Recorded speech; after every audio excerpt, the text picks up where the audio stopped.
Hey, what's going on, guys? It's that time of year where the smoke detector randomly goes off. And so today I'm going to show you guys how to replace the batteries in your smoke detectors for your whole house in about 5 minutes. So there's really only two things that can cause your smoke alarm detector to go off.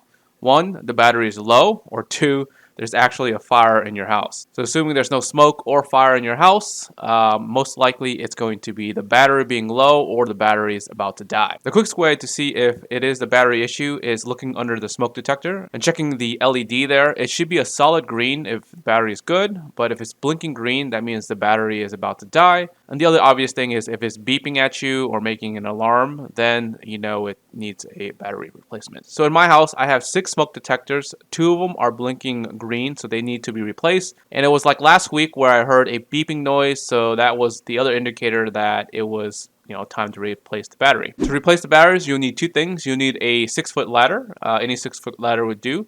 You can probably do it off a chair if you're tall enough, but for me, I needed a 6-foot ladder. And you'll need some fresh batteries, which are 9-volt batteries. I do highly recommend getting rechargeable 9-volt batteries. It'll save you money long term, and you won't have to buy new batteries in the future.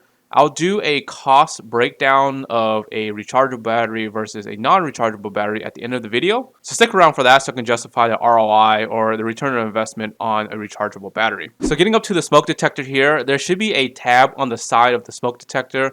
Locate that, and you can press the tab to open it, and that's where the battery will come out. When you're putting back in the battery, make sure that you have the correct directions. So the positives and negatives are indicated in the smoke detector, so make sure they line up correctly. So let's say you can't access this tab. Maybe it's on the other side or it's on a weird angle where you can't access it with your ladder. The second way to doing this is rotating the smoke detector completely out. It'll just kind of fall apart.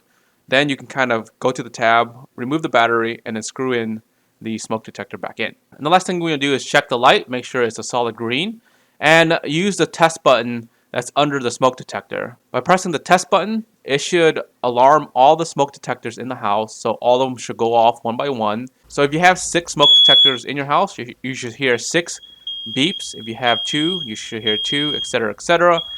So that just shows that the batteries are good, the smoke detectors are working. And that is it for the replacement part. So let's go ahead and quickly break down the cost of buying a rechargeable battery versus a non-rechargeable battery. I'm going to do it for my house here.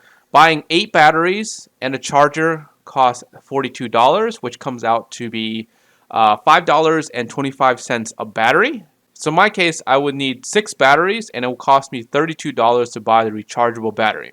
If I were to buy a non-rechargeable battery, like a Duracell battery, it will cost me $30.26, which comes out to be $3.78 a battery. For 6 batteries, that is $23. So that is a price difference of $9 initial cost. The battery life will last about 2 years or so, maybe a little bit longer. In my case, it was about 2 years where the first beep started. So I'm going to do some math here based on 2 years. So every 2 years, I would have to replace batteries. So your ROI, or your return on investment, is going to be after the second usage of a rechargeable battery, and it'll pay for itself and then some. If you're planning to stay at your house 4 years or more, it just makes sense just to buy rechargeable batteries off the bat. It'll save you money. It saves the environment a little bit. You're not throwing out random batteries here and there. For the rechargeable battery and charger that I bought from Amazon, I'll leave it in the description below if you guys are interested in using the same one. I did buy 2 different brands. Just because they're cheaper in price in terms of battery and the battery plus charger. They both work great. So I hope this video helps you guys out. If you guys aren't subscribed yet, make sure you guys are subscribed. And like always, to next time, guys, peace.